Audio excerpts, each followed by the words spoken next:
ఫ్రాక్చర్స్తో ఏదైతే ఉంటాయో వాటికి ఇన్సూరెన్స్ కూడా కంపల్సరీ చేయడం జరిగిందని చెప్పేసి నేను మనవి చేస్తాను. అదేవిధంగా జాతీయ మరియు రాష్ట్ర రహదారులపై హెరిటేజ్ భవనాల సమీపంలో విద్యా సంస్థలు మరియు ఆసుపత్రుల దగ్గర డిస్ప్లే పరికరాలు నిషేధించబడ్డాయి. అంతేకాకుండా మరి ఒక ముఖ్యమంత్రి గారు కూడా చెప్పారు, అసలు విధి విధానాలు లేకోకుండా ఇష్టం వచ్చినట్లు ప్లాస్టిక్ ఇవన్నీ కూడా ఈ బ్యానర్లో పెడతాం చాలా ఇబ్బందికరంగా ఉంది. ఈవెన్ ఎన్విరాన్మెంట్కి కూడా ఇబ్బంది. కాబట్టి వారందరికీ కూడా మనం ఎడ్యుకేట్ చేసి వీటన్నిటిని కూడా ఒక నిర్దిష్ట సమయంలో వాటినన్నిటిని కూడా నిషేధించాలి.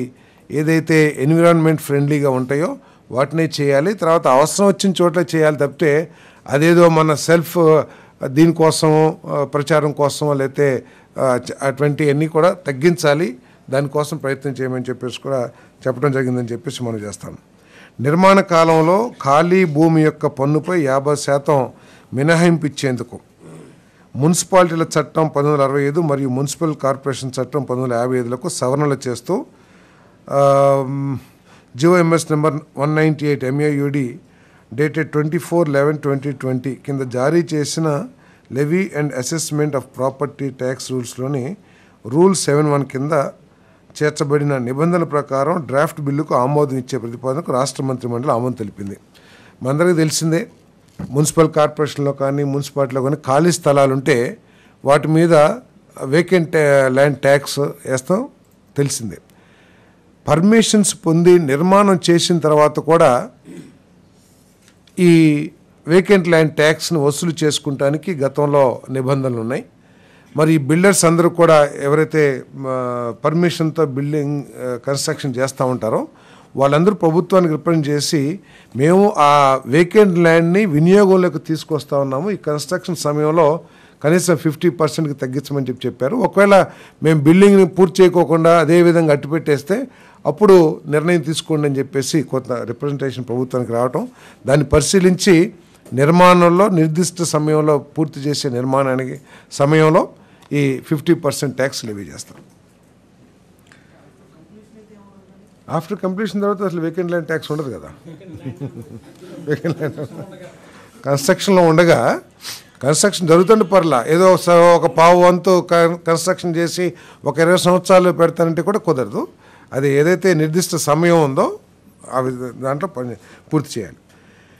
క్యాపిటల్ రీజియన్ పరిధిలోని 7 గ్రామాలలో అనగా వైకుంఠపురం, పెద్దమద్దూరు, ఎండ్రాయి, కార్లపూడి, వడ్లమాను, హరిశ్చంద్రపురం, పెద్దపరిమి 16,666.57 ఎకరాల విస్తీర్ణంలో ల్యాండ్ పూలింగ్ స్కీమ్ను ప్రారంభించేందుకు ఏపీసీఆర్డీఏ కమిషనర్కు అధికారం ఇచ్చే ప్రతిపాదనకు ఏపీసీఆర్డీఏ చట్టంలోని సెక్షన్ 55 యొక్క సబ్సెక్షన్ నిబంధనల ప్రకారం రాష్ట్ర మంత్రి మండలి ఆమోదం తెలిపిందని చెప్పేసి మనం చేస్తాను.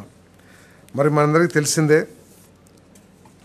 దాదాపు ఇంటర్నేషనల్ స్టాండర్డ్స్తో దేశంలో ఉన్న ఏ నగరానికైనా తీసిపోని విధంగా ఇంకా మెరుగైన విధంగా బెస్ట్ ఇన్ఫ్రాస్ట్రక్చర్ని ఏర్పాటు చేస్తూ మన రాష్ట్ర రాజధాని అమరావతి తయారవుతున్న విషయం మనందరికీ తెలిసిందే. ఈ అమరావతి సిఆర్డీఏ అభివృద్ధిలో భాగంగా ఆర్థిక పరిస్థితి మెరుగుపరచడానికి కానివ్వండి, లేకపోతే పేదరికం నిర్మూలించడానికి కానివ్వండి, ఇక్కడ ప్రజలు అవసరాలు సామాజిక అవసరాలు తీర్చడానికి కానివ్వండి, కొన్ని ముఖ్యమైన ఇన్ఫ్రాస్ట్రక్చర్ని డెవలప్ చేయాల్సిన అవసరం ఉంది. ఆ అవసరం కోసం ఈ 16,666 ఎకరాలని సేకరించడానికి ఏపీసీఆర్డీఏ కమిషనర్కి అనుమతి జారీ చేయబడింది, మంత్రిమండలి ఆమోదించిందని చెప్పేసి మనం చేస్తాం. మరి ఈ ల్యాండ్ ఎక్విజిషన్కి గ్రామ సభలు ఇప్పటికే రిజల్యూషన్ పాస్ చేయటం, అదేవిధంగా రైతులందరితో సమావేశం ఏర్పాటు చేసి రైతుల ఆమోదాన్ని తీసుకోవటం కూడా జరిగిందని చెప్పేసి నేను ఈ సందర్భంగా తెలియజేస్తా ఉన్నాను.